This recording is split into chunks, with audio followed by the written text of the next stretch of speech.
Lutkarji Lutkovnega gledališča Maribor so me povabili na eno izmed prvih bralnih vaj za moj lutkovni prvenec rojstni dan. Že ko sem se z veliko tremo v želodcu približeval sobici, v kateri je potekala vaja, sem v svoje zadovoljstvo lahko slišal, s kakšnim zanosom igralci prepevajo enega izmed mojih songov. In tudi sam sprejem je bil res prisrčen in poln čestitk. Dobesedno lebdel sem v oblakih zadovoljstva. Posebej takrat, ko mi je eden izmed starejših in najbolj izkušenih lutkarjev segel v roko z besedami. Čestitam, dečko, napisal si izvrsten tekst. Toda, kar je sledilo, me je kmalu z vso težo pribilo na realna tla. Nikaj, odličen pisec si, ampak če ne zameriš o tem, kako se napiše lutkovna igra, nimaš pojma.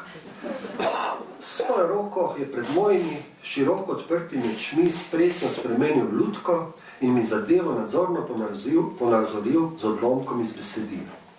Seveda, v trenutku sem razumel. Napisal sem absolutno preveč besed.